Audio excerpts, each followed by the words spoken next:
우리 국민들 요즘 집값 때문에 잠을 제대로 이루기 어렵습니다. 이재명 정권 1년 동안 서울 아파트 값이 무려 11%나 올랐습니다. 문재인 정부조차 넘어섰습니다. 역대 정부들 가운데에서 압도적인 1위입니다. 그러면 이 부동산 위기의 원인이 무엇인지 한번 살펴봐야 합니다. 다른 것 없습니다. 이재명 대통령이 만악의 근원입니다. 부동산 지옥을 만든 주범이 바로 이재명 정권입니다. 밤마다 SNS에 글 올려서 가만히 있는 집값을 들 쑤셔놓은 사람이 바로 이재명 대통령 본인입니다.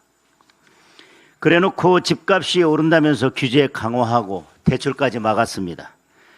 그래서 집값 잡혔습니까? 그러자 이제는 세금까지 올리겠다고 합니다. 그런다고 집값이 잡히겠습니까? 결국 본인들이 집값 다 올려놓고 그 집값 잡겠다고 국민들만 잡고 있습니다. 이번에 우리 당 여의도연구원에서 이재명 정부 부동산 정책 긴급 여론조사를 했습니다. 부동산 세제 개편안이 집값 안정에 도움이 될 것 같냐고 물었더니 국민의 54%가 도움이 안 될 거라고 답했습니다. 도움이 될 거라는 응답은 34%밖에 되지 않았습니다. 실거주 1주택자 세금 부담이 늘어날 것이라고 보는 국민이 47%, 줄어들 것이라고 보는 국민은 10%에 불과했습니다. 세입자 부담이 늘어날 것으로 보는 국민도 54%에 달합니다. 종합적으로 이재명 정부 부동산 정책에 대한 평가는 부정이 52%, 긍정은 35%에 불과했습니다. 특히 2030 세대는 부정평가가 64%에 달합니다. 국민은 더 이상 이 정권의 부동산 정책을 믿지 않는다는 것입니다. 국민이 정책을 믿지 않으면 정책의 효과는 전혀 기대할 수 없을 것입니다. 어떤 때는 국민이 정부의 정책을 믿지 않으면 정책과 반대 방향의 결과가 나올 것입니다. 실제로 이번 세제 개편안이 나오자마자 많은 국민들이 혼란과 공포에 휩싸였습니다.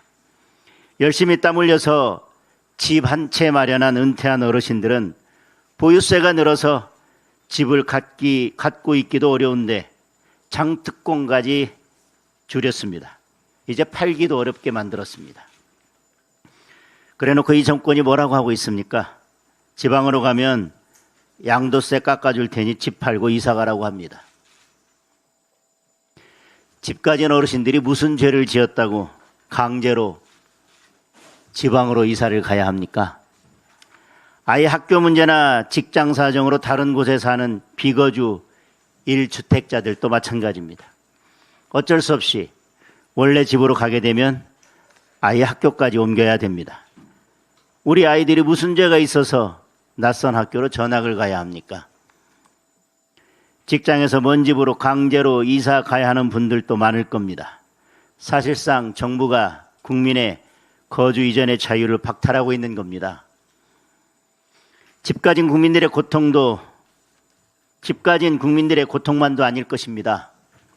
우리 청년들과 무주택 서민들은 더 큰 고통을 겪게 될 것입니다. 부동산 세금 왕창 올리면 집주인은 어떻게 해야 합니까? 결국 직접 들어가 살거나 전월세 가격을 올리는 수밖에 없습니다. 세입자들은 잘 살던 집에서 쫓겨나거나 울며 겨자 먹기로 폭등한 전월세를 감당해야 합니다. 이게 이재명 대통령이 말하는 부동산 정상화입니까? 그런데 이 세금 폭탄을 기가 막히게 피한 사람이 있습니다. 바로 이재명 대통령입니다. 더불어 근저당까지 동원해서 허겁지겁 집을 팔았습니다. 본인이 늘 공격하는 불로소득이 25억 원을 넘습니다. 세금은 1억 5천만 원 정도 될 걸로 언론이 분석하고 있습니다. 그 분당 아파트를 그대로 갖고 있었다면 이렇게 보유세 올리고 장특공도 확 줄였겠습니까? 국민 여러분께서 판단하실 것입니다. 본인 집 팔자마자 국민에게 세금 폭탄, 정말로 이런 내로남불이 없습니다.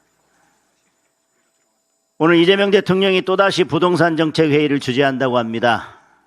공급 대책을 논의한다고 하는데 기대하는 국민은 아마 별로 없을 것입니다. 지난번에 대토론회 열어서 뭐가 달라진 게 있습니까? 자기 편들 불러 모아서 증세정책 홍보만 하고 끝나지 않았습니까?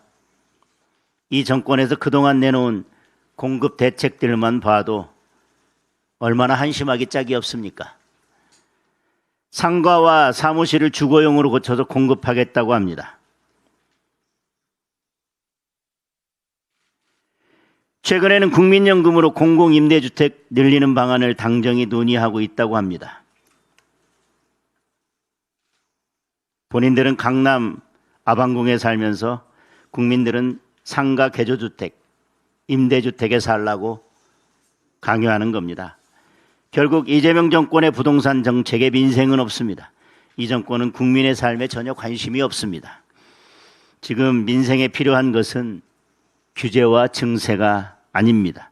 공급 대책과 진정한 부동산 시장 정상화가 필요합니다. 규제 풀고 대출 풀고 멈춰선 재개발, 재건축을 촉진하는 것이 진짜 부동산 정상화 정책입니다. 지금 당장이라도 부동산 정책의 틀을 대전환해야 할 것입니다. 이를 거부하고 이 정권이 끝내 부동산 지옥으로 가는 길을 고집한다면 국민은 하루라도 빨리 이 정권을 끌어내리는 수밖에 없습니다. 오늘 이 자리가 국민의 집 걱정을 덜어드리고 주거 희망을 되찾아드리는 자리가 되기를 기대합니다.